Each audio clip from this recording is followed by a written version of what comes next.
வணக்கம் நண்பர்களே. செவ்வாய் தோஷம் உங்கள் ஜாதகத்தில் சில ஜோசியர் செவ்வாய் தோஷம் இருக்குன்னு சொல்லுவாங்க, சிலர் இல்லைன்னு சொல்லுவாங்க, உங்களை குழப்பி விடுவாங்க. சரி, ஆன்லைனில் செக் பண்ணி பார்க்கலான்னு பார்த்தா சில வெப்சைட்டில் உங்கள் ஜாதகத்துக்கு செவ்வாய் தோஷம் இருக்குன்னு வரும், சில வெப்சைட்டில் உங்கள் ஜாதகத்துக்கு செவ்வாய் தோஷம் இல்லைன்னு வரும். சரி, நீங்களே செக் பண்ணி பார்த்துக்கோங்க உங்களுடைய ஜாதகத்தில் உங்களுக்கு செவ்வாய் தோஷம் இருக்கா இல்லையா அப்படிங்கிறத. எல்லாருக்கும் புரிகிற மாதிரி மிக எளிமையாகவே சொல்லியிருக்கேன். சரி, இப்போ உங்கள் ஜாதகத்தை கையில் எடுத்துக்கோங்க. நீங்கள் பிறந்த நட்சத்திரம் மிருகசீரிஷம், சித்திரை, அவிட்டம், இந்த மூணில் ஏதாவது ஒன்றா இருந்தால் உங்களுக்கு செவ்வாய் தோஷம் கிடையாது. அதனால் நீங்கள் அது மேற்கொண்டு அதை பற்றி பார்க்க வேண்டிய அவசியமும் கிடையாது. நீங்கள் பிறந்த லக்னம் மேஷம், விருச்சிகம், கடகம், சிம்மம், இந்த நாளில் ஏதாவது ஒன்றா இருந்தால் உங்களுக்கு செவ்வாய் தோஷம் கிடையாது. இந்த ஒரு இமேஜ் பார்க்குறீங்க, உங்கள் ஜாதகத்தில் ராசின்னு போட்டிருப்பாங்க, அந்த கட்டம் எடுத்து வச்சுக்கோங்க. இதில் சிகப்பு, நீலம் ரெண்டு வண்ணத்தில் அதாவது செவ்வாயை சுருக்கி சேன்னு எழுதியிருக்கேன். இதில் சிகப்பு வண்ணத்தில் இருக்கிற இடத்துல உங்கள் ஜாதகத்தில் செவ்வாய் இருந்தால் உங்களுக்கு செவ்வாய் தோஷம் கிடையாது.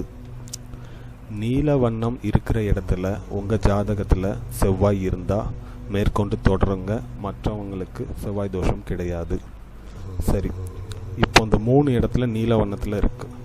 இந்த 3 இடத்துல செவ்வாய் ப்ளஸ் குரு, செவ்வாய் ப்ளஸ் சனி, செவ்வாய் ப்ளஸ் புதன், செவ்வாய் ப்ளஸ் சந்திரன், செவ்வாய் ப்ளஸ் சந்திரன் ப்ளஸ் புதன், இந்த காம்பினேஷனில் ஏதாவது ஒரு காம்பினேஷன் இருந்தது அப்படின்னா உங்களுக்கு செவ்வாய் தோஷம் கிடையாது. சரி, இந்த காம்பினேஷன் இல்லை, செவ்வாய் மட்டும்தான் இருக்குது அப்படின்னா இப்போ வாங்க இந்த 3வது இடத்துல இடத்த பார்ப்போம்.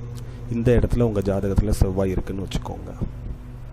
நீங்கள் பிறந்த லக்னம் ரிஷபம், தனுசு, மீனமாக இருந்தால் மேற்கொண்டு தொடருங்க, மற்றவங்களுக்கு செவ்வாய் தோஷம் கிடையாது.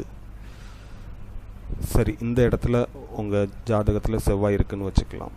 நீங்கள் பிறந்த லக்னம் மிதுனம், கும்பம், துலாம், மீனம், இந்த நாளில் ஏதாவது ஒன்றா இருந்தால் மேற்கொண்டு தொடருங்க, மற்றவங்களுக்கு செவ்வாய் தோஷம் கிடையாது. சரி, நீங்கள் பிறந்த லக்னம்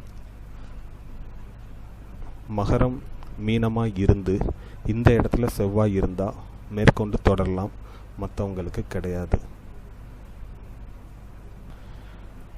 இப்படி தான் இருக்குது அப்படின்னு சொல்லி பயப்படாதீங்க. இதுக்கப்புறமும் நிறைய விதிவிலக்குகள் இருக்குது. குருவோட பார்வை, சுக்கிரனோட பார்வை, செவ்வாயோட சாரம்னு சொல்லி இதுக்கு மேலே நான் உங்களுக்கு எளிமையாக சொல்ல முடியாது, நீங்கள் குழம்பிடுவீங்க. இப்படி இருக்கிறவங்க உங்கள் ஜாதகத்தை எங்களுக்கு அனுப்புங்க. உங்கள் ஜாதகத்தில் செவ்வாய் தோஷம் இருக்கா இல்லையாங்கிறத நாங்கள் பார்த்து இலவசமாகவே உங்களுக்கு சொல்கிறோம். நன்றி.